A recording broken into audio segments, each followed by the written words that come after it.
Hello,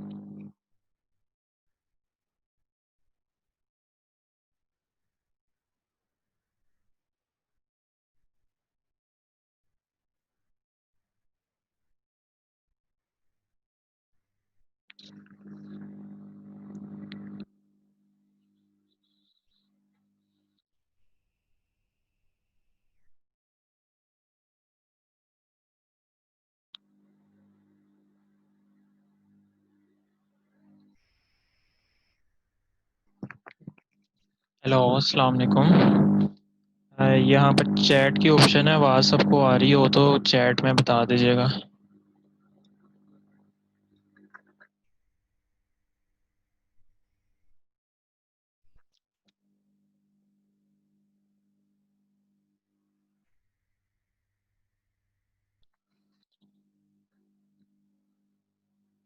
hello.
आवाज़ आ रही है, कोई आवाज़ का कंफर्म कर दे चैट में।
अस्सलाम वालेकुम, मुझे आवाज़ का कंफर्म कर दीजिएगा।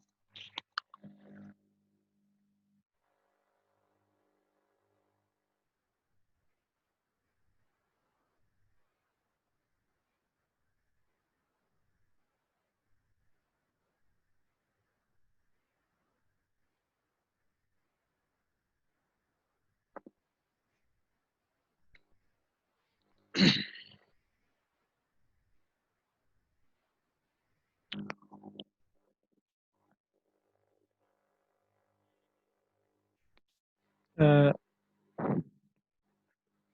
हेलो, आवाज़ आ रही है किसी को? जी जी, आ रही है आवाज हसन भाई। वेटिंग तो नहीं शो हो रहा आपकी तरफ? नहीं, वेटिंग नहीं हो रहा, आपकी स्क्रीन भी शेयर हो रही है और आपकी आवाज भी आ ठीक रही है, है। ठीक है। अच्छा, जस्ट मैं मज़ीद लोगों को इनवाइट कर लूँ, अगर किसी ने आना है तो 1 मिनट से।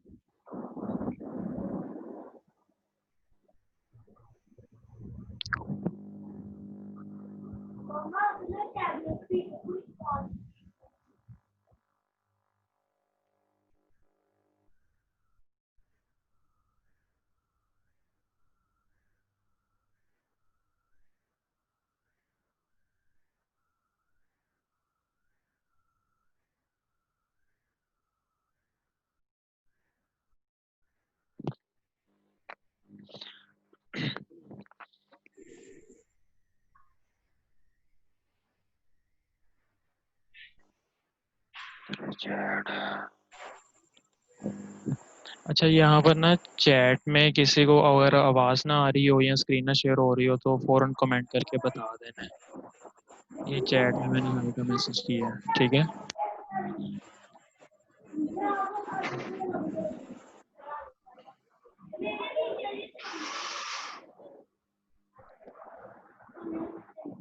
अच्छा, कल जो हमने किया था वो सिर्फ ये था कि थोड़ा मैंने ओवरव्यू बताया था कि एसईओ में ऑन पेज एसईओ है, ऑफ पेज एसईओ है। कुछ इतनी खास चीज़ें नहीं बताई थी। तो अब मैंने डिसाइड किया है कि ऑन पेज एसईओ को हम लास्ट पर लेके चलेंगे क्योंकि उसमें टेक्निकल एसईओ और वेबसाइट की ऑडिट इन्वॉल्व होती है। ये माइक अपने सब म्यूट कर दें।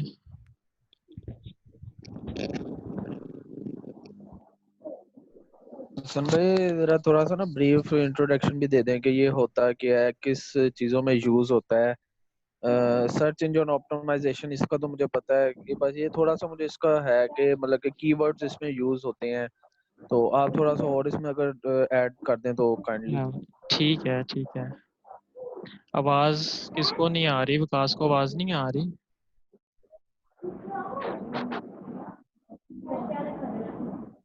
अच्छा, ये माइक अपने अपने म्यूट कर लें, फिर शोर आता रहता है।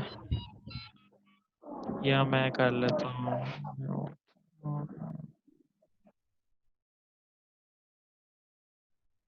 ठीक है।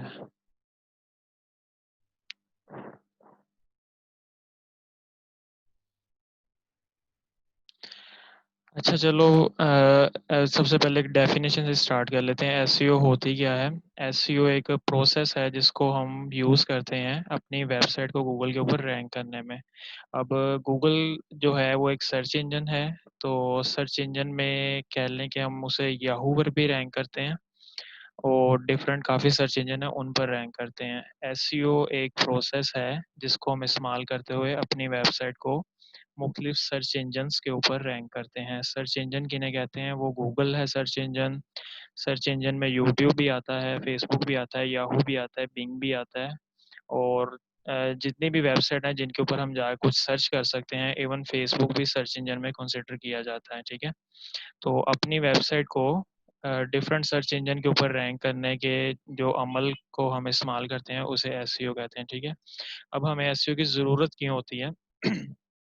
एसईओ जो है वो हमारे बिजनेस को या हमारी वेबसाइट को गूगल के ऊपर रैंक करने में मदद करती है और उस रैंक करने का मकसद होता है कि हमारी सेल्स बढ़ें या हमारे बिजनेस में जो एड्स वगैरह लगे हुए हैं या कोई और भी ज़रिया है सेल्स का, उससे हमारे पास रेवेन्यू आए, मतलब पैसे आए, ठीक है।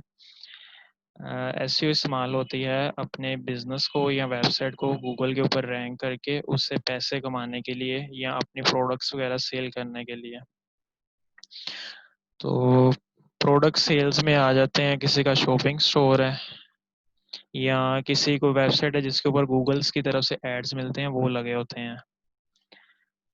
तो ये दो काम करने के लिए हम एसईओ को इस्तेमाल करते हैं, मतलब किसी भी तरीके से हमारे पास वेबसाइट से पैसे आए, वो पैसे कमाने के लिए हम एसईओ का इस्तेमाल करते हैं, ठीक है। इसमें एक चीज़ कही जाती है कि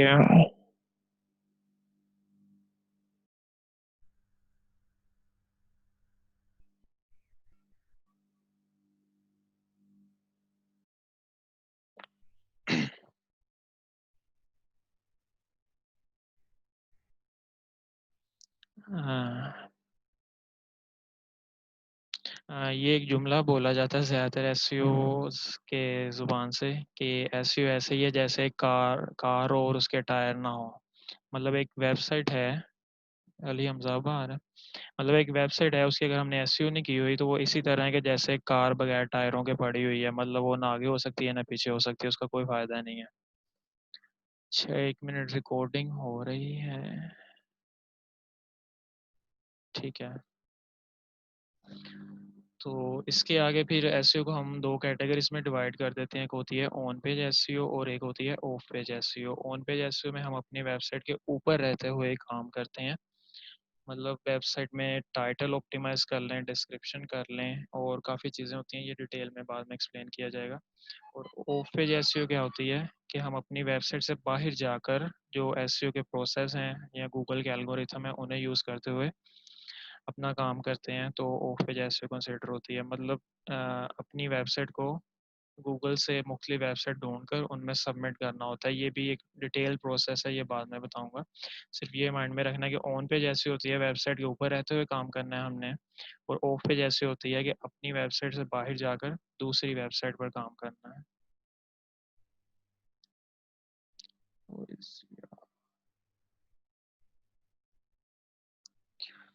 ठीक है, अब इसमें एसईओ में ना डिफरेंट स्ट्रेटजीज यूज़ की जाती हैं। एक होती है वाइट हैट एसईओ, एक ग्रे हैट एसईओ और एक ब्लैक हैट एसईओ। जो वाइट हैट एसईओ है ये मोस्टली यही चलती है और सेफेस्ट स्ट्रेटजी भी यही है। लेकिन इसको थोड़ा हम स्पीडी काम करना हो, मतलब वेबसाइट अगर हमारी 6 माह में रैंक होनी है और हम कहें कि 3 माह में रैंक कर लें या 2 माह में कर लें गूगल के टॉप पोजीशंस में लाने के लिए, तो फिर हम ग्रे हैट मेथड यूज़ करते हैं। लेकिन इसमें रिस्क के चांसेस बढ़ जाते हैं। मतलब अगर गूगल डिटेक्ट कर ले कि आप थोड़ा ग्रे हैट मेथड यूज़ कर रहे हैं, इसको गूगल पसंद नहीं करता ग्रे हैट मेथड को, उसकी वजूहत हैं वो डिटेल में बाद में मैं बताऊंगा। वाइट हैट एसईओ जो है ये सेफ मेथड है और ये टाइम लेता है वेबसाइट को रैंक करने के लिए। ग्रे हैट जो है ये वाइट हैट का ही थोड़ा अपग्रेड मेथड है, लेकिन ये थोड़ा रिस्की होता है। चांसेस हैं कि अगर हमने साइट रैंक की है, मे बी गूगल उससे थोड़ा डाउन कर दे बाद में, 6 माह बाद, साल बाद। और कभी होता है गूगल कोई भी इफेक्ट नहीं करता। लेकिन जो ब्लैक हैट मेथड है इसके लिए प्योरली सॉफ्टवेयर यूज़ होते हैं जो कि गूगल की पॉलिसीज़ के अगेंस्ट हैं, तो इनको हरगिज़ इस्तेमाल नहीं किया जाता है। कोई कोई हैं सॉफ्टवेयर हाउसेज जो इनको यूज़ करते हैं, लेकिन उसके डिफरेंट पर्पस होते हैं, डायरेक्टली वेबसाइट को ब्लैक हैट एसईओ के साथ लिंक नहीं करते।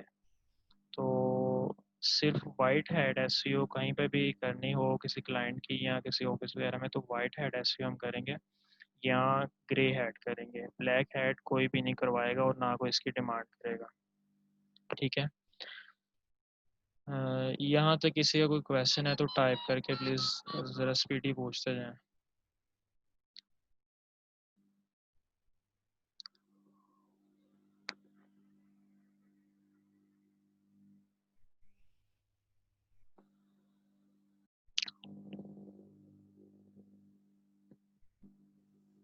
ऑन पेज और ऑफ पेज का जरा थोड़ा सा बता दें, मैं जरा डिस्कनेक्ट हो गया था इस वजह से मैं सुन नहीं अच्छा, सका। वो रिकॉर्डिंग में मिल जाएगा, लेकिन मैं फिर एक बार बता देता हूँ।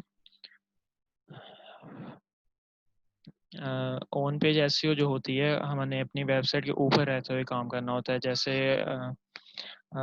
एक सपोज कर लें शॉपिंग की वेबसाइट है, उसके अंदर हम प्रोडक्ट्स ऐड कर रहे हैं, तो वो हम ऑन पेज एसईओ का ही हिस्सा हम कर रहे हैं। लेकिन जो ऑफ पेज एसईओ होती है वो अपनी वेबसाइट से बाहर जाकर दूसरी वेबसाइट के अंदर हमने अपनी वेबसाइट को सबमिट करना होता है।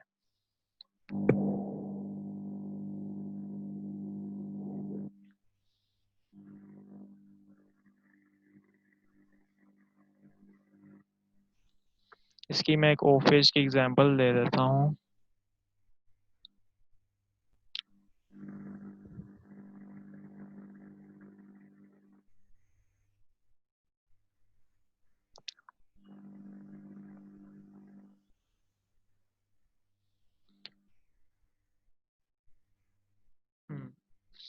ये सपोज कर ले माई शॉप आइडियाज हमारी एक वेबसाइट है।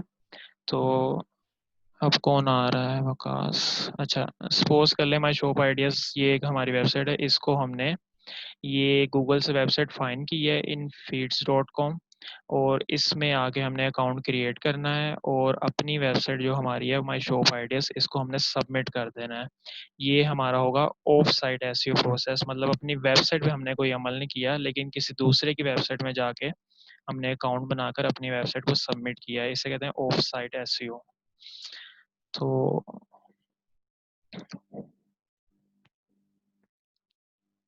अब इसमें भी ये वेबसाइट जहाँ पे लिखा हुआ है, ये वेबसाइट हमने गूगल से फाइंड किया है, कोड अकेडमी। इसमें हमने अकाउंट क्रिएट करके अपनी वेबसाइट जो माई शॉप आइडियाज़ है, इसको हमने सबमिट कर दिया है। तो ये भी हमने किसी दूसरे की वेबसाइट, मतलब अपनी वेबसाइट पे कोई हमने अमल नहीं किया, किसी दूसरे की वेबसाइट को हमने गूगल से ढूंढ कर उसमें जाके अपनी वेबसाइट को सबमिट कर दिया है। सिर्फ यही ऑफ पेज एसईओ में प्रोसेस होता है, और इसके आगे काफ़ी टाइप्स हैं। तो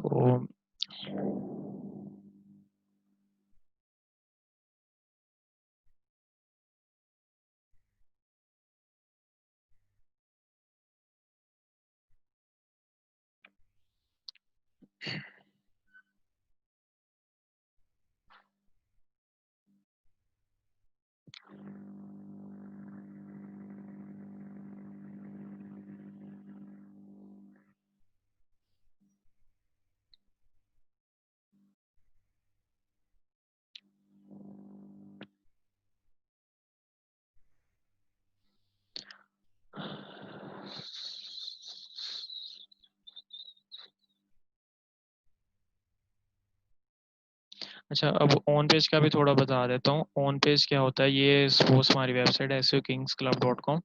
इसमें हमने लॉगिन करना होता है। एसईओ में होता है कि हमने हर जगह पे लॉगिन करना है, चाहे हम ऑफ साइट एसईओ कर रहे हैं, चाहे ऑन पेज एसईओ कर रहे हैं। तो इसमें लॉगिन करके हमने, ये अब हम जो भी अमल करेंगे अपनी वेबसाइट के ऊपर करेंगे।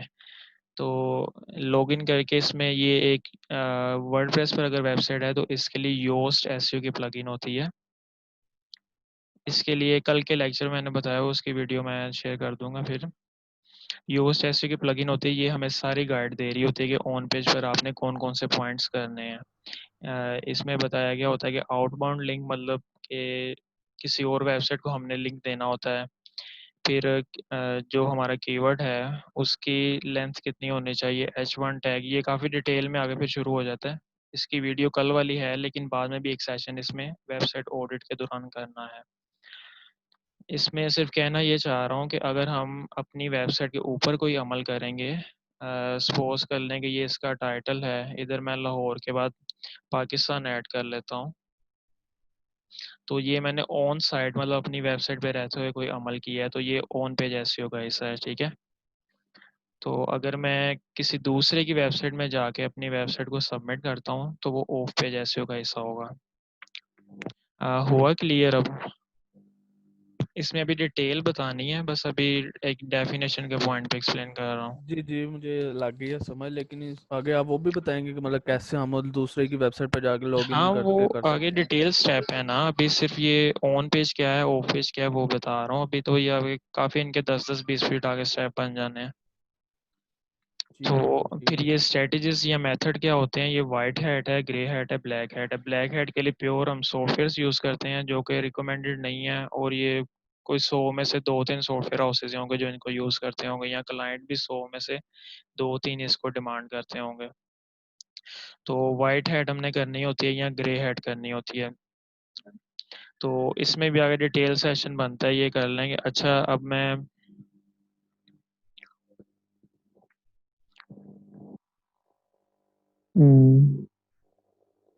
अच्छा, अब मेरा प्लान था कि ऑन पेज एसईओ आएगी हमारी वेबसाइट ऑडिट के साथ, ठीक है।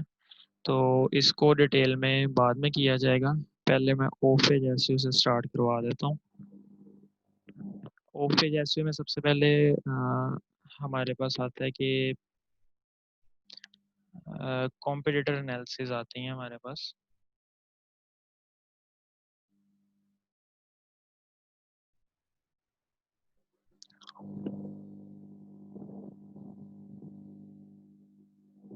अब ये कॉम्पिटिटर एनालिसिस क्या होती है, जैसे हमने, अगर हमारा स्टोर है माई शॉप आइडियाज, हमने रैंक करना है, तो हम देखेंगे कि हमारा कॉम्पिटिटर क्या है, मतलब हमारे से मिलती जुलती वेबसाइट्स जो हैं वो क्या क्या काम कर रही हैं अपनी वेबसाइट को गूगल पर रैंक करने के लिए। तो इसके लिए हम ज़्यादातर टूल यूज़ करते हैं, जिनमें से एक ये है।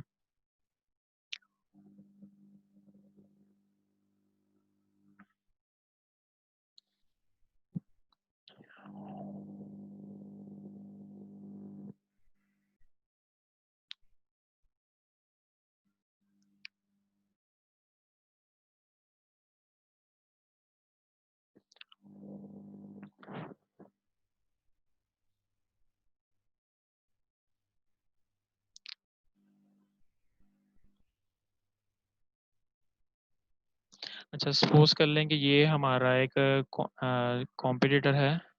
तो हमने देखना है कि इसने अपनी वेबसाइट को रैंक करने के लिए क्या क्या काम किए हुए हैं। तो इसमें ये जो Ahref टूल है ना, ये समझ लें कि लाजमी टूल है आजकल, चाहे आप जॉब कर रहे हैं चाहे आप क्लाइंट का काम कर रहे हैं। तो इसके बगैर कह लेंगे गुजारा करना ऐसे में बहुत मुश्किल है या नामुमकिन वाली बात है जो आजकल सीन है। तो इसमें जो है कॉम्पिटिटर एनालिसिस में जो थोड़े से पॉइंट हैं वो ये हैं।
अच्छा, इसमें ना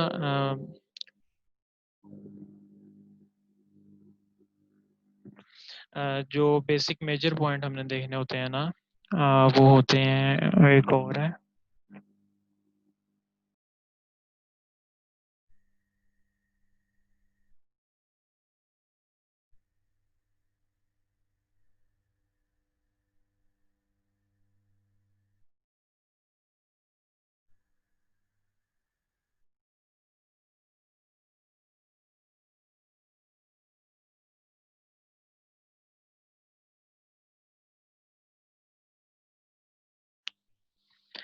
अच्छा, ये ना कॉम्पिटिटर एनालिसिस में कुछ जो मेन पॉइंट है वो ये हैं। आगे ये डिटेल में चल जाओ तो बहुत लंबी चीज़ें बन जाती हैं। ये वेबसाइट ऑडिट के दौरान मैं ये मज़ीद डिटेल में एक्सप्लेन करूँगा। इसमें सबसे पहले हमने देखना होता है कि हमारा जो कॉम्पिटिटर है उसकी जो वेबसाइट है वो कितनी पुरानी है। अगर हम सपोज करें कि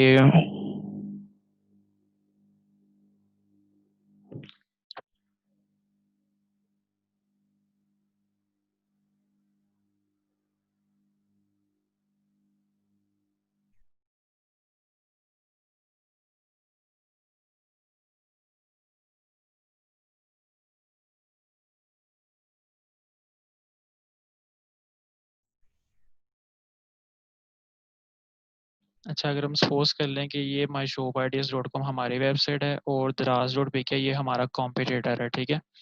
तो इसमें हम क्या करेंगे, सबसे पहले देखना है कि ये कितना पुराना कॉम्पिटिटर है मार्केट में। इसके लिए होती हैं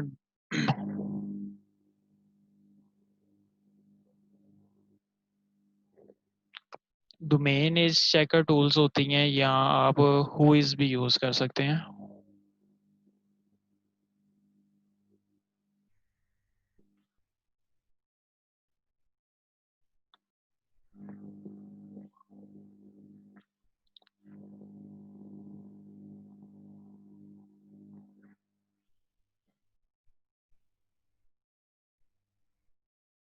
नहीं, इनका डाटा लोकअप है।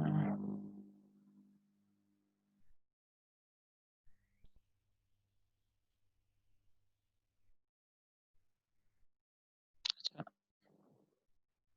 इनका हुइज अवेलेबल नहीं है। हुइज अक्सर साइट है ना अपना प्राइवेट रखा होता है। खैर, डोमेन एज हम चेक कर लेते हैं।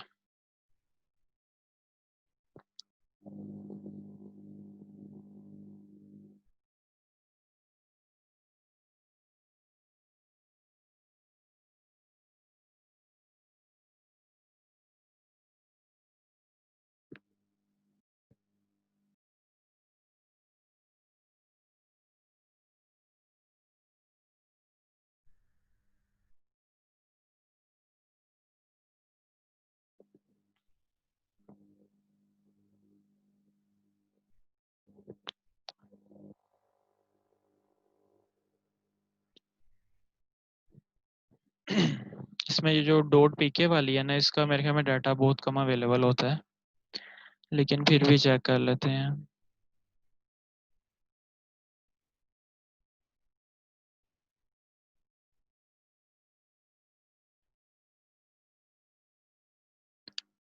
इसमें एज एज एज एज हम्म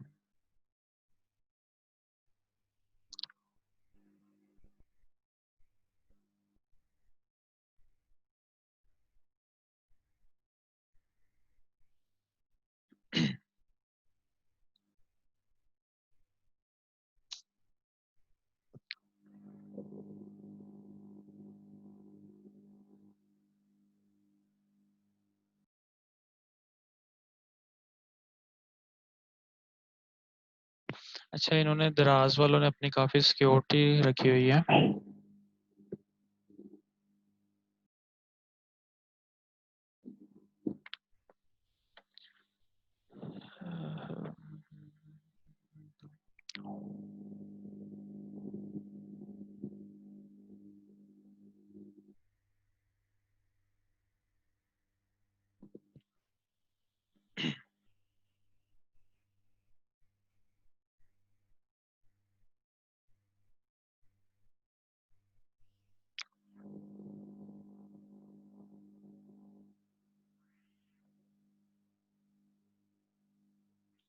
अच्छा, ये जो दराज डॉट पीके है ना, ये अक्सर वेबसाइट ने ना अपनी जो प्राइवेसी होती है या अपनी जो डिटेल्स वगैरह होती हैं वो हाइड की होती हैं, मतलब ना उन्हें गूगल पकड़ पाता है, ना ही ये दूसरे टूल्स होते हैं।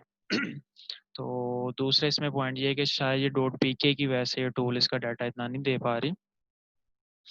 तो इसमें अगर हम ये वैसे एनालिसिस देखें तो दराज डॉट पीके का डोमेन, ये डीए होता है, डोमेन अथॉरिटी। मतलब वेबसाइट का कितना क्वालिटी स्कोर है या अथॉरिटी स्कोर है जिसकी बेस पे वो रैंक हो रही है।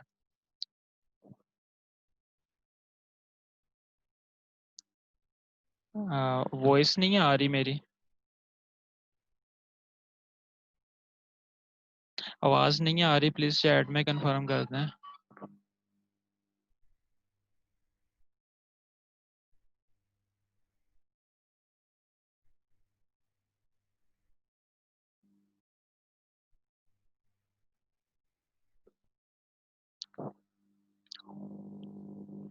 आ रही है।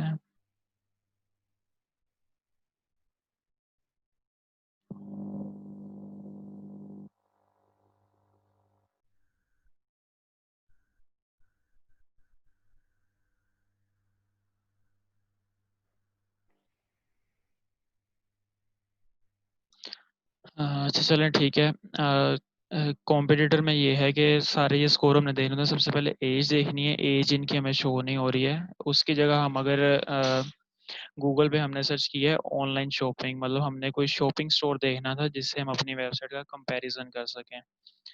तो शॉपिंग स्टोर इसलिए देखना था कि ये जो हमारी वेबसाइट है ये भी हमारे पास शॉपिंग स्टोर है। तो इसमें ये बहुत आला है, ये मैंने सर्च किया गूगल पे, तो ये भी रैंकिंग में आ रही थी, इससे हम कंपैरिजन कर लेते हैं। इसका ये जो बहुत आला डॉट कॉम है, इसका साइट एज है 3 साल 5 माह और 8 दिन है, ठीक है। 2017 में ये खरीदी गई थी। और अगर हम अपनी वेबसाइट का देखें, हमारी वेबसाइट का बनता है 1 साल और 61 दिन है। मतलब इससे हम कम से कम 2 साल की मेहनत से एक किस्म के पीछे हैं, लेकिन अगर हम एफर्ट्स इससे ज़्यादा करें तो इसे भी हम अब गूगल की रैंकिंग में बीट कर सकते हैं, ठीक है। तो पहला पॉइंट तो ये है कि जो हमारे कॉम्पिटिटर हैं उनकी जो साइट एज है, मतलब वो हमसे काफ़ी पुराने हैं। तो कॉम्पिटिटर एनालिसिस में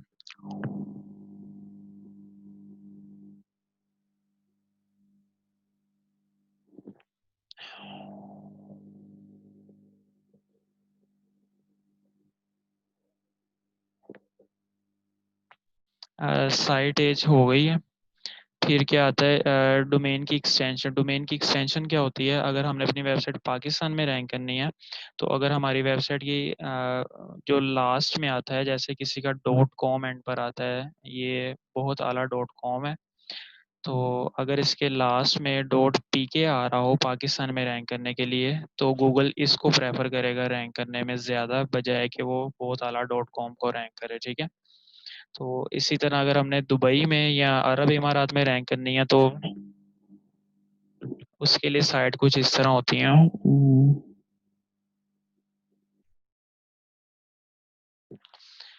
अब अगर अमेज़न Amazon.com चाहे कि मैं अरब इमारात दुबई वगैरह में रैंक हो जाऊं, तो उधर हमारे पास Amazon.ae भी हो, तो गूगल प्रेफर करेगा Amazon.ae को रैंक करने में, क्योंकि ये जो लास्ट में आ रहा है ये गूगल को बता रहा है कि ये वेबसाइट किस कंट्री के लिए बनी हुई है। तो गूगल का मेन मकसद होता है कि हमें रेलेवेंट रिजल्ट बताने होते हैं। तो अगर वो मतलब अरब इमारात में Amazon.com दिखाए या Amazon.co.uk दिखाए, तो ये थोड़े से इररेलेवेंट रिजल्ट बन जाएंगे। तो इसमें जो साइट की एक्सटेंशन होती है, ये रैंकिंग में एक प्लस पॉइंट देती है हमें, ठीक है। तो डोमेन की अथॉरिटी क्या है? डोमेन की अथॉरिटी हम मेजर करते हैं। मोस्ट टूल है हमारे पास।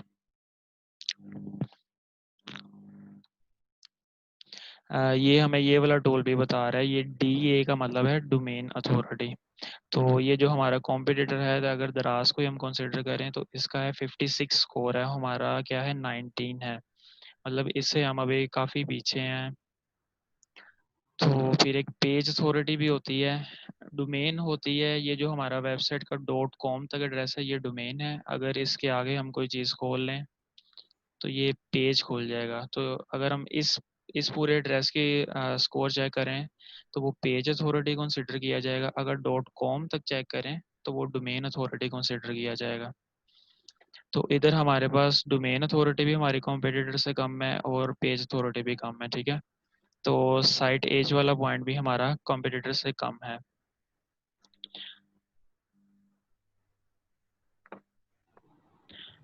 फिर आता है नंबर्स ऑफ बैकलिंक्स। अब फिर इसमें देखा जाता है कि हमारे जो कॉम्पिटिटर हैं उन्होंने बैकलिंक्स कितने बनाए हुए हैं। मतलब कि बैकलिंक्स है ऑफ पेज एसईओ का हिस्सा, मतलब उन्होंने अपनी वेबसाइट को कितनी डिफरेंट वेबसाइट गूगल से ढूंढ के उनमें सबमिट किया हुआ है। तो इसमें अगर हम देखें,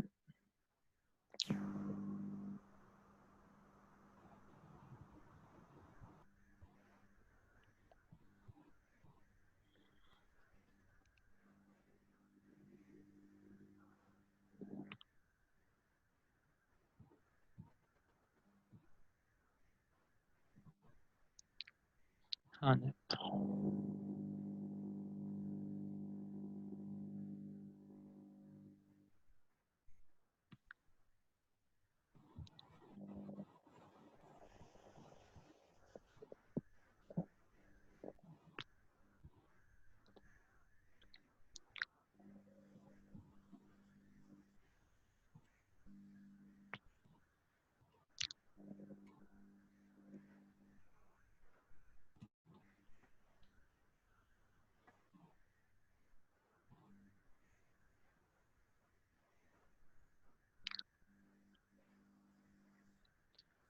आज का टॉपिक क्या है?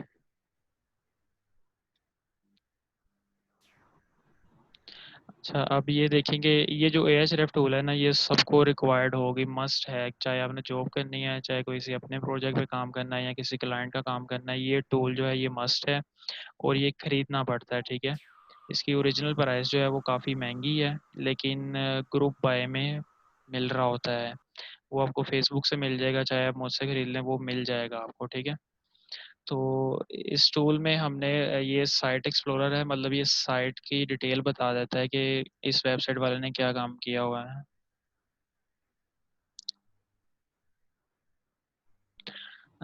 हारिस, ये मिल जाता है तकरीबन 900 हज़ार रुपये का या 1200 रुपये का मैक्सिमम मिल जाता है। वैसे अगर ऑफिशियली बाय करना है तो ये 10-12 हज़ार रुपये का हमें महीने का इनको पे करना पड़ता है। अच्छा, अब हम देख रहे थे कि कॉम्पिटिटर के बैकलिंक्स कितने हैं। ये हमारी वेबसाइट है माई शॉप आइडियाज़, तो इसके बैकलिंक है 2000 और 350 कुछ इतना एक बैकलिंक है इसके, ठीक है। और जो हमारा कॉम्पिटिटर है गूगल पर, उसके वेबसाइट हैं 2 मिलियन और प्लस हैं, ठीक है। तो अब ये जो पॉइंट है हमारा इसमें, नंबर ऑफ बैकलिंक। अच्छा, इसको हम अगर करते जाएं,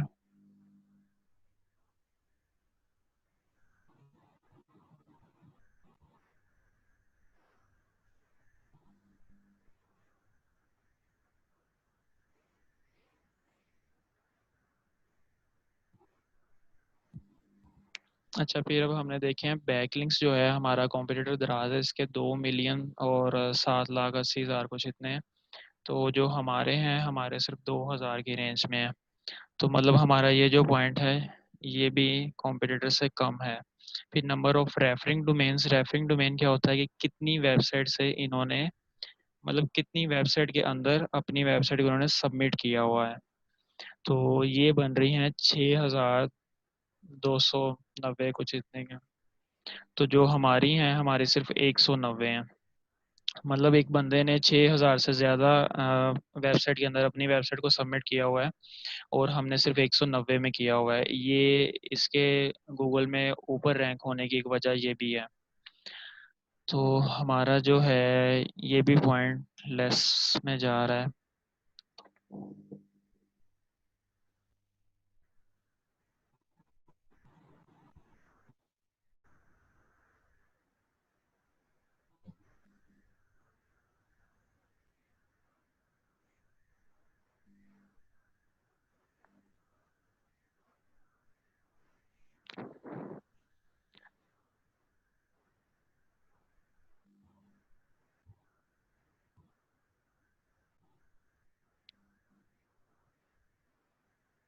अच्छा, ये हारिस कह रहा है रेफरिंग डोमेन की एग्जांपल। अच्छा, अब होता ये है कि मतलब कि हमें बैकलिंक्स कितने मिले हुए हैं। अब अगर हम एक वेबसाइट से हम मिलियंस में बैकलिंक्स भी ले सकते हैं, वो कैसे ले सकते हैं?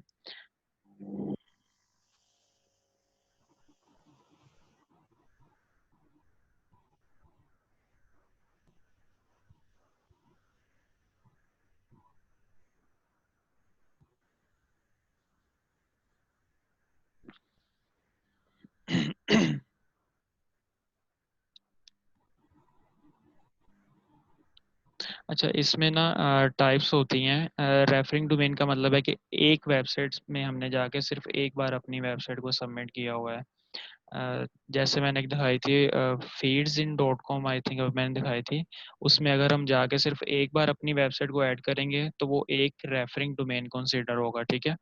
और अगर हम उसी वेबसाइट में उसके मुख्तलिफ पेजेस खोले जाएं और उनमें अपनी वेबसाइट को ऐड करी जाएं तो वो उतने बैकलिंक्स कंसीडर होंगे। इस तरह अगर मैं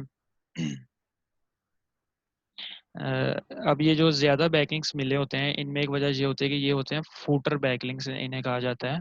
मतलब वेबसाइट के बॉटम पर आकर यहाँ पे लिखा जाता है पावर्ड बाय वर्डप्रेस या डिज़ाइन बाय दिस कंपनी।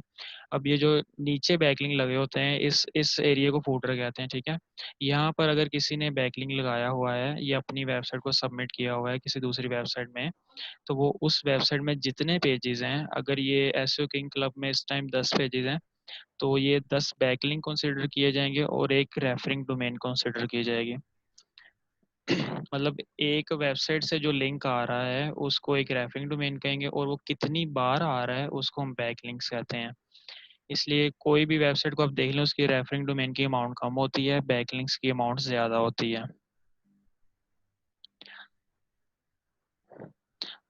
इसकी समझ लगी है कुछ हारिस, सबके नहीं लगी?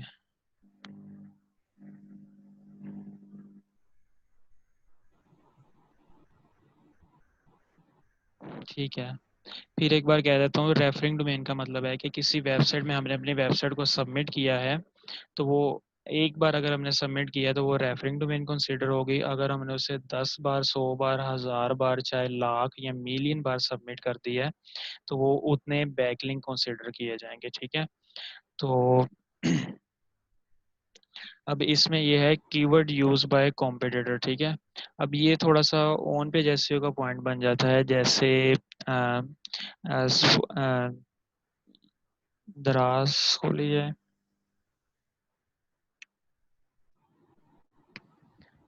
अच्छा, इसमें मेरा कहने का मतलब है कीवर्ड यूज बाय कॉम्पिटिटर, मतलब जो हमारे कॉम्पिटिटर की वेबसाइट है, चाहे वो दराज डॉट पीके है, चाहे वो बहुत आला है, मतलब कोई भी शॉपिंग स्टोर, अगर आपकी शॉपिंग स्टोर की वेबसाइट है तो आपने कोई भी गूगल पे सर्च करना है ऑनलाइन शॉपिंग स्टोर की कोई भी वेबसाइट पकड़ लेनी है, ठीक है। तो ये अगर हम कीवर्ड जो है हमारे कॉम्पिटिटर ने क्या यूज़ किया हुआ है, ये इन्होंने यहाँ पे करके आपको शो होगा, ये ऑनलाइन शॉपिंग इन पाकिस्तान, ठीक है। इन्होंने अपनी वेबसाइट का ये जो पेज है, ये आपको नज़र आ रहा है, इसमें कीवर्ड यूज़ किया हुआ है ऑनलाइन शॉपिंग इन पाकिस्तान। तो ये जो बहुत आला है, इन्होंने भी कुछ इससे मिलता जुलता यूज़ किया हुआ है online shopping store in Pakistan. अगर ये सिर्फ इसकी जगह लिख देते।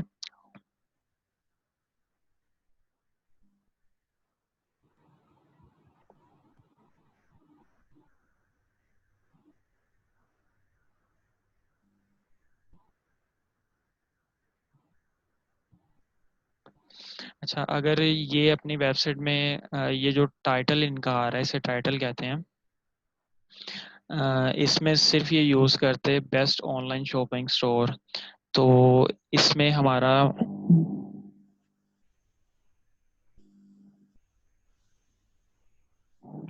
ये जो कीवर्ड है ऑनलाइन शॉपिंग इन पाकिस्तान, इसने इस वेबसाइट को कभी रैंक नहीं करना था, क्योंकि इन्होंने कीवर्ड जो है डोमेन अपनी वेबसाइट में यूज़ नहीं किया हुआ।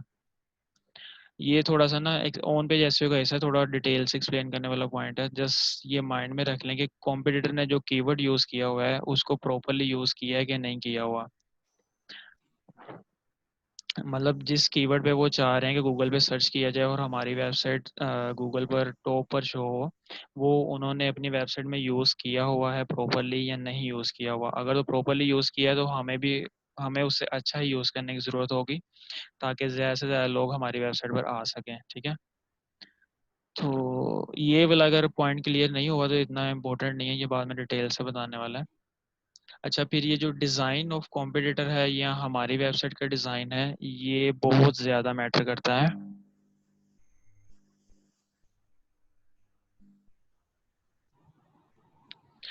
डिज़ाइन कैसे मैटर करता है कि अब सपोज कर लें एक बंदा आया है दराज रोड वीके पे शॉपिंग करने, ठीक है। ये डिज़ाइन इससे नीट सा लग रहा है, कलर इसके आंखों में यूज़र के नहीं पड़ रहे हैं, या हर चीज़ का एक अलग-अलग कलर शो हो रहा है, आसानी से हर चीज़ की समझ आ रही है, ठीक है।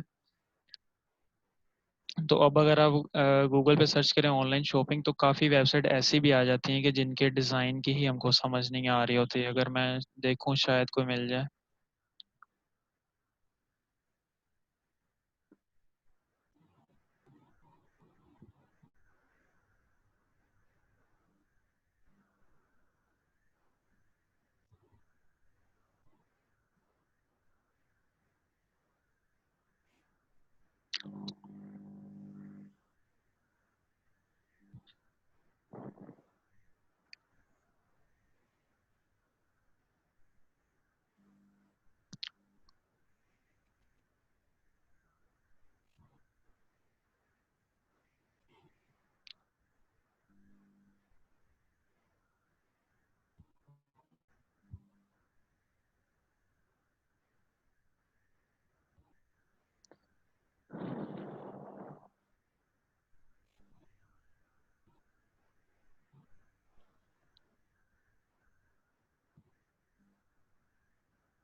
अच्छा, अभी ये ही लग रही है एक अच्छी एग्जांपल के एक्सप्लेन करने के लिए। अगर हम इसको अपनी ही साइट के साथ कंपेयर करें तो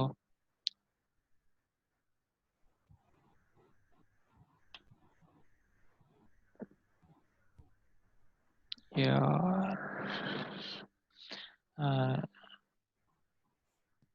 चलें ये देख लेते हैं दराज के साथ। इस पे अगर आप दराज शॉपिंग करने आए इस वेबसाइट पे, इसमें आपको जिस चीज़ की शॉपिंग करनी है, इलेक्ट्रॉनिक्स की करनी है, कोई टीवी एसेसरीज हैं, हेल्थ एंड ब्यूटी मेकअप वगैरह है, कोई बेबीज के कपड़े वगैरह हैं, या कोई घर की चीज़ें हैं, कोई वुमेन फैशन मैन, जो चाहिए आपको वो सामने आपको सब नज़र आ रहा है, ठीक है। और इस पर आप आ रहे हैं तो इस पर तो पहले तो ये है, ये जो इन्होंने स्लाइडर लगाया हुआ है, ये कोई एक्सप्लेन नहीं कर रहा कि वेबसाइट किस चीज़ की है, मतलब इसमें प्रोडक्ट्स कौन कौन सी अवेलेबल हैं। तो दूसरा ये जो कैटेगरीज हैं, अब ये इसका भी डिज़ाइन देख लें। अब ये जो मतलब न्यू यूज़र आएगा यहाँ पे, उसे समझ ही नहीं आनी कि ये चीज़ें पड़ी कैसे हुई हैं। फिर अगर नीचे आ जाओ तो ये,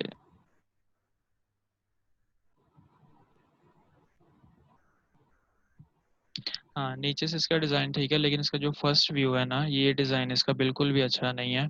यहाँ पे यूज़र आए कंफ्यूज हो जाएगा कि उसने चीज़ मतलब सर्च कहाँ से करनी है। कि ये कैटेगरीज एक तो प्रोमिनेंट शो होनी चाहिए। दूसरा ये स्लाइडर जो है फर्स्ट लुक वाला, ये एक्सप्लेन करना चाहिए कि वेबसाइट में क्या क्या चीज़ पड़ी हुई है, ठीक है। ये थोड़ा सा ना वेबसाइट ऑडिट में ये आएगा, तो उसमें भी ये वाला टॉपिक मज़ीद अच्छी तरह एक एक चीज़ के स्टेप बाय स्टेप कवर किया जाएगा। और जो इन्होंने किया हुआ है, इनका भी थोड़ा मिलता जुलता डिज़ाइन है। ये जो फर्स्ट लुक होती है ना वेबसाइट की, इसके ऊपर मेन फोकस करना होता है कि जो यूज़र आ गया वो हमारी वेबसाइट पे रुक जाए। अगर तो फर्स्ट लुक में ही वेबसाइट की समझ नहीं आएगी डिज़ाइन में, तो यूज़र कभी हमारी वेबसाइट पे रुकेगा नहीं। हमने क्या करना है, यूज़र के लिए आसानियाँ पैदा करनी है वेबसाइट पे, जितनी कर लो उतनी कम है, ठीक है। तो अब क्या करना है, लोडिंग स्पीड जो है ये भी बहुत ज़्यादा मैटर करती है। अगर हम ये दराज को खोल लें तो ये फ़ौरन ओपन हो रहा है, इसको खोल लें।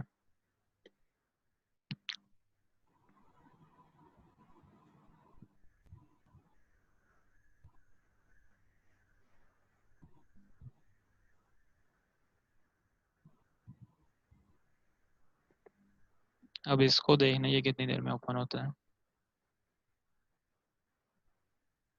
अब अगर मैं शॉपिंग करने आया हूँ तो मैंने अगर 5-6 वेबसाइट खोली हैं, जिनमें से ये फ़ौरन खुल गई है, ये भी फ़ौरन खुल गई है, और ये ले रही है टाइम। तो अब तो मोस्टली ये होता है कि घरों में नेट इतना तेज़ नहीं लगा होता, तो जिस तरह ये वेबसाइट टाइम ले रही है अब लोडिंग में, तो यूज़र जो है शॉपिंग करने, और अगर उसमें से कोई ऐसा यूज़र है जो फर्स्ट टाइम इंटरनेट पे शॉपिंग करने आया, तो वो इस वेबसाइट को फ़ौरन बंद कर जाएगा, ठीक है। जिसका मतलब ये है कि इस वेबसाइट को लॉस हुआ है। लॉस इस सूरत में हुआ है कि हो सकता है वो यूज़र आता है यहाँ से कोई चीज़ खरीदता है, ये वेबसाइट अभी तक पूरी तरह खुली नहीं है, ठीक है। तो इस तरह की जो वेबसाइट होती हैं जिनका लोडिंग स्पीड का इशू होता है, अब ये कोई डिज़ाइन वगैरह इसका समझ नहीं आ रहा। ये देखें, ये एक बैड एग्जांपल है साइट के डिज़ाइन के वाइज भी, और डिज़ाइन वाइज बैड नहीं है इतना, लेकिन ये लोडिंग स्पीड वाइज बहुत बैड वेबसाइट है, ठीक है। तो ये जो दो पॉइंट हैं, लोडिंग स्पीड और डिज़ाइन, ये जो हमारी वेबसाइट की सेल्स है या हमारी वेबसाइट की जो अर्निंग है उसमें बहुत ज़्यादा अहमियत रखती हैं, ठीक है। तो फिर ये जो कंटेंट है ये यूज़ किया भी जाता है और नहीं भी किया जाता। इसकी एग्जांपल एक ये है कि ये जो वेबसाइट है बोज़ाला डॉट कॉम, इसने एंड पे ये थोड़ा सा आर्टिकल सा लेके डाला हुआ है, ठीक है। अगर अब ये कितने वर्ड्स का है, इससे ज़्यादा वर्ड का अगर हम डाल लें तो हमने ये वाला पॉइंट इससे ज़्यादा कवर कर लिया है।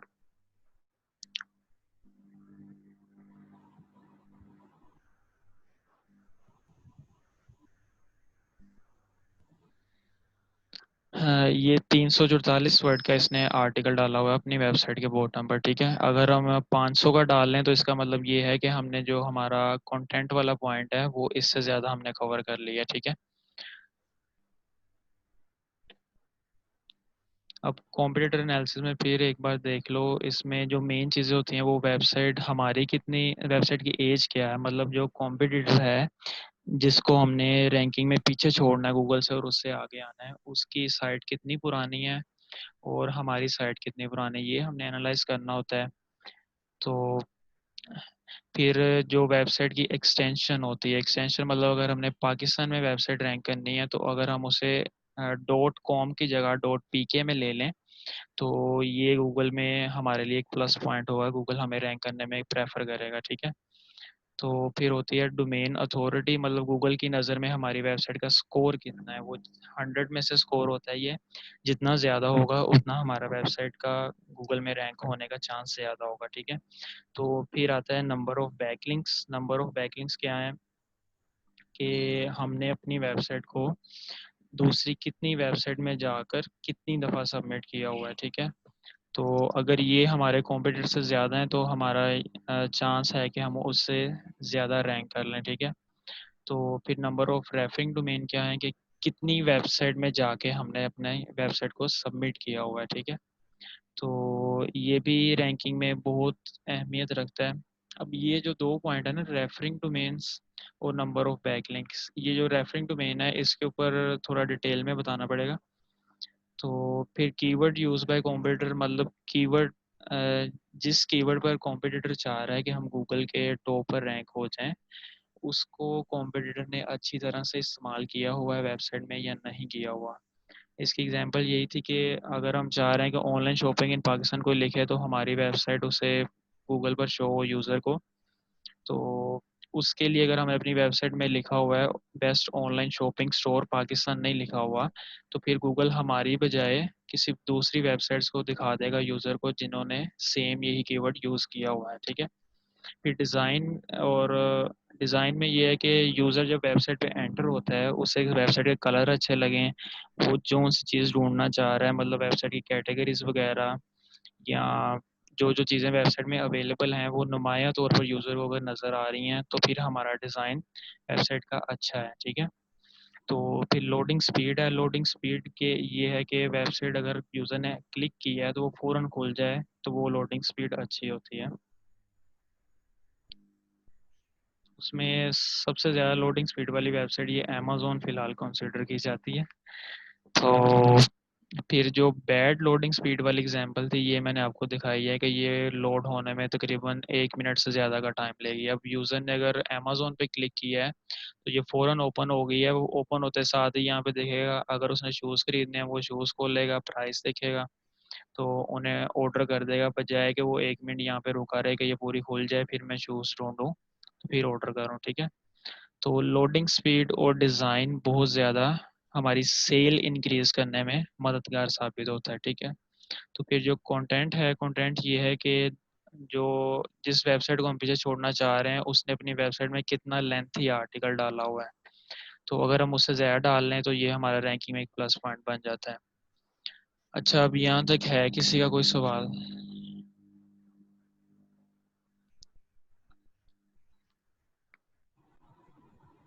सब कुछ मिलता है यहाँ से।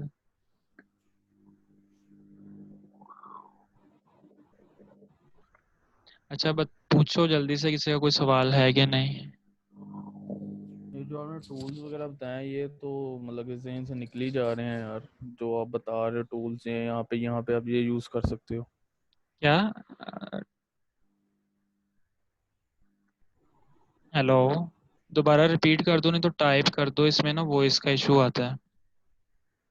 मैं टूल्स वगैरह की बात कर रहा हूँ, हाँ। जैसे आपने डोमेन का बताया कि आपने चेक करनी है उसमें विजिबिलिटी हमारी जो भी है कि हम्म। कितना पुराना है या ये सारी चीज़ें, तो वो टूल्स वो भूल ही जाते हैं, तो इनका कोई नहीं, वो मैं कुछ। लिख के ये सेशन कंप्लीट होता है ना तो मैं टूल्स जो हैं वो लिख के व्हाट्सएप ग्रुप में सेंड कर दूंगा, ठीक है। उसको इसमें एक ऑप्शन तो ये है कि साथ कोई आप कॉपी पेंसिल वगैरह यूज़ कर लिया करो, साथ साथ लिख लिया करो। और दूसरा ये है कि कल वाला जो सेशन था वो थोड़ा रैंडमली था, उसमें कोई मतलब फ्लो नहीं बन रहा था कि मैंने क्या क्या बताया है। तो आज से जो है उसमें मैं जो जो बता रहा हूँ उसके लिए जो टूल्स मैंने बताई हैं वो लिख के दूंगा, और वो मिलेंगी कहाँ से, जैसे ये एएचरेफ का बताया, ये खरीदना पड़ता है और ये मस्ट है। तो बकाया जो फ्री टूल गूगल पे हैं उनके नाम और उनका पर्पस क्या है वो मैं लिख के ग्रुप में सेंड कर दूंगा, ठीक है। और सर ये काम बहुत इजी है भाई, मैसेज करो, ठीक है। बहुत ज़्यादा शॉपिंग की साइट पर कंटेंट बहुत कम होता है, ठीक है। अगर दूसरी वेबसाइट पर कंटेंट कम है और अगर हम ज़्यादा लिख रहे हैं तो गूगल के जो रैंकिंग, ये जो मैंने पॉइंट्स बताए ये रैंकिंग फैक्टर्स हैं, मतलब इन सबको पूरा करो तो हमारे वेबसाइट के रैंक होने के चांस बढ़ जाते हैं।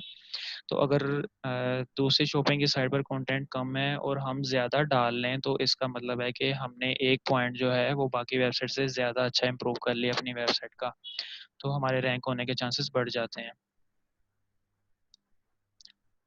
ऑडिट करते वक्त नहीं यूज़ होता आर्टिकल, ये साथ साथ ही करते हैं। मतलब एक हमने कोई प्रोडक्ट ऐड की है जहाँ हमने अपनी वेबसाइट में कोई आर्टिकल डाला है इंफॉर्मेशन का, तो उसमें भी ये साथ ही हम कंसिडर करते हैं। जैसे किसी ने एक वेट लॉस पे आर्टिकल लिखा हुआ है अपनी वेबसाइट पे, तो एक बंदे ने 300 वर्ड में लिख दिया कि आप ये यूज़ करें तो आपका वेट लॉस हो जाएगा, और एक बंदे ने पूरी गाइड लिखी हुई है पूरे 1000 वर्ड लिख के एक्सप्लेन करके।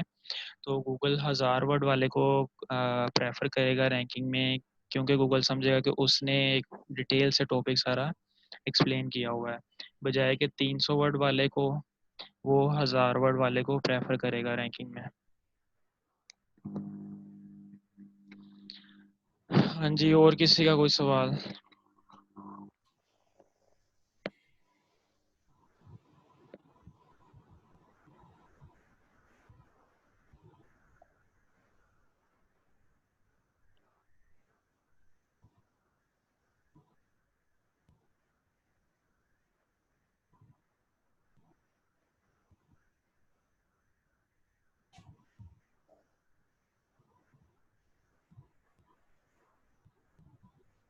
किसी का है कोई सवाल, टाइप करके बता दो। और भाई रिकॉर्डिंग मिल जाएगी, पहले सवाल तो बता दो।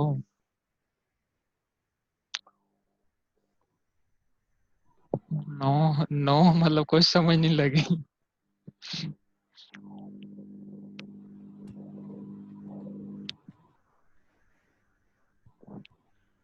चलो खैर, समझ नहीं लग रही ये जो होता है ना, जिन्होंने मतलब पहले नहीं चीज़ का पता होता, मतलब अंदर अब काफ़ी दोस्त ऐसे हैं जिनको नहीं पता कि ऐसी चीज़ क्या होती है, फर्स्ट टाइम कर रहे हैं, उनको इतना क्लियर नहीं होगा इसमें। तो उसके लिए मैंने जो बाकी लोग कोर्स करवाते हैं उनकी निस्बत मेरे कोर्स में ये फ़ायदा मैं दे रहा हूँ कि मैं इंटर्नशिप करवाऊँगा, मतलब प्रैक्टिकली काम करवाऊँगा। चाहे वो आप जो मेरी वेबसाइट है उन पर करें, चाहे कोई अपनी वेबसाइट बनाकर उस पर कर लें, आपको जब प्रैक्टिकली काम करोगे तो आपको एक्सपीरियंस हो जाएगा, मतलब मुझसे फ्री होते साथ ही आप कहीं पर जॉब कर सकोगे, या ऑनलाइन कोई प्रोजेक्ट मिल जाता है तो उस पर काम करने के काबिल हो जाओगे। ठीक है। आवाज़ कट रही है हमजा?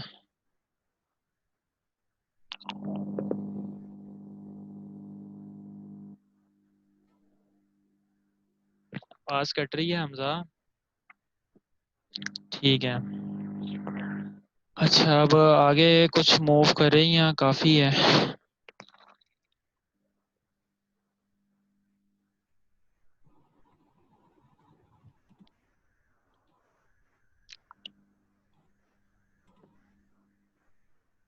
काफ़ी है। चलो ठीक है, बाकी फिर कल करते हैं। तो इसमें जो टूल्स वगैरह हैं वो मैं सारी लिख के नोट पैड में जो पॉइंट्स वगैरह हैं वो मैं आपको ग्रुप में सेंड कर देता हूँ सबको। ठीक है। तो कल फिर देखते हैं। बैक कीवर्ड कॉम्पिटिटर के बाद हमारा आएगा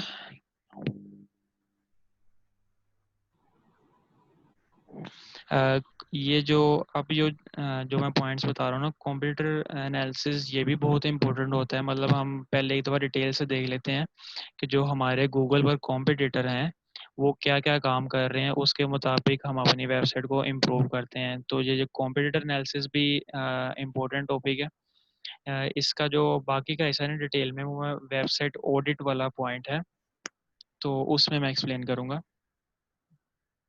तो फिर ये जो है कीवर्ड रिसर्च, ये भी बहुत इंपॉर्टेंट है। कीवर्ड रिसर्च में होता है ये है, थोड़ा सा ओवरव्यू बता देता हूँ कि हमने कोशिश करनी होती है कि easy to rank keyword find करना है। इजी टू रैंक कीवर्ड में क्या होता है, ये जो टूल्स हैं हमारे पास ये हमें बता रहे होते हैं कि कंपटीशन कितना है आपके कीवर्ड का गूगल पर।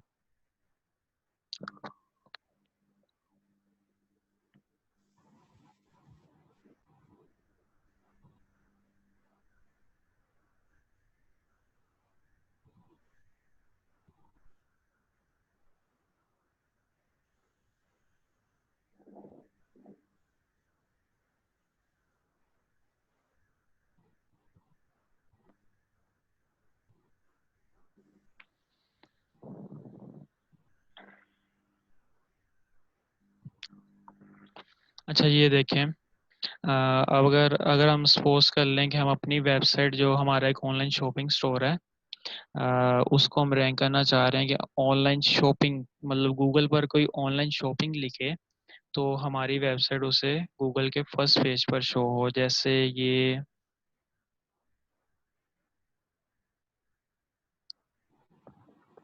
मैंने लिखा है गूगल पर ऑनलाइन शॉपिंग। तो ये जो हमें सामने वेबसाइट शो होते हैं ये गूगल के पेजेस होते हैं। ये नीचे 1 2 3 4 5 6 7 8 9 10 ये गूगल के 10 पेजेस पर हमें मुख्तलिफ वेबसाइट इस कीवर्ड्स के रिलेटेड शो होती हैं, ठीक है। तो अब मैंने ऑनलाइन शॉपिंग लिखा है, तो इसमें एक ये वेबसाइट आ रही है, ये आ रही है, ये आ रही है, ये आ रही है, ठीक है। तो अब ये जो वेबसाइट हैं इन्होंने सारे जो एसईओ के प्रोसेस हैं वो किए हुए हैं अपनी वेबसाइट को इधर टॉप में लाने के लिए, ठीक है। ऑनलाइन शॉपिंग लिखो तो ये इनकी वेबसाइट आ रही है। अब अगर मैं चाह रहा हूँ कि मेरा ये कीवर्ड गूगल पे सर्च किया जाए तो हमारी वेबसाइट है माई शॉप आइडियाज़ वो यहाँ पर सबसे पहले नंबर पर शो हो, तो उसके लिए मुझे देखना पड़ेगा कि बाकी सब क्या कर रहे हैं, कॉम्पिटिटर क्या कर रहे हैं। ये नीचे इस टूल का ये फ़ायदा, ये नीचे कॉम्पिटिटर की डिटेल दे रहा होता है। अब ये होम शॉपिंग इधर आ रहा था पहले नंबर पर, ये होम शॉपिंग डॉट पी के, और ये भी यही बता रहा है होम शॉपिंग डॉट पी के। अब ये इसका सारा बता रहा है, इसका डोमेन रैंक स्कोर है 49 है, इसने बैकलिंक कितने बनाए हुए हैं, रेफरिंग डोमेन कितनी है, और बाकी सब का भी ये डिटेल से साथ ये टूल बता रहा होता है नीचे, ठीक है। तो ये कीवर्ड अगर मैं रैंक करना चाहता हूँ तो इसका 100 में से 72 स्कोर है। मतलब कॉम्पिट इसको रैंक करने के लिए एक होती है मेहनत करना, एक होता है लो कंपटीशन, एक होता है मीडियम, फिर हार्ड, फिर होता है सुपर हार्ड।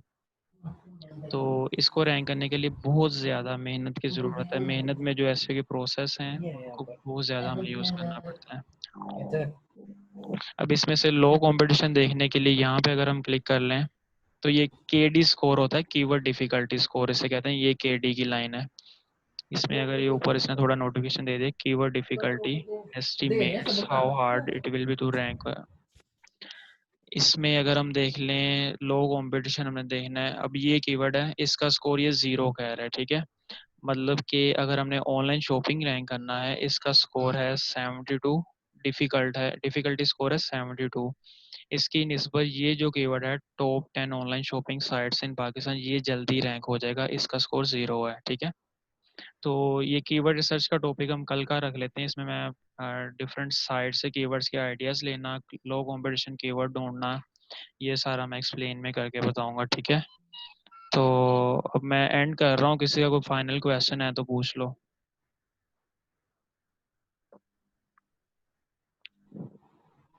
हाँ जी, कल का ही होगा, ये कम से कम 30 to 40 मिनट ले जाएगा।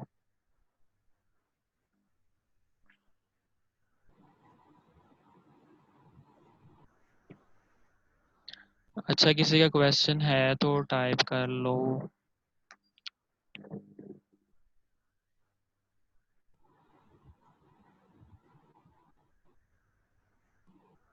चले नहीं है तो फिर मैं एंड कर रहा हूँ।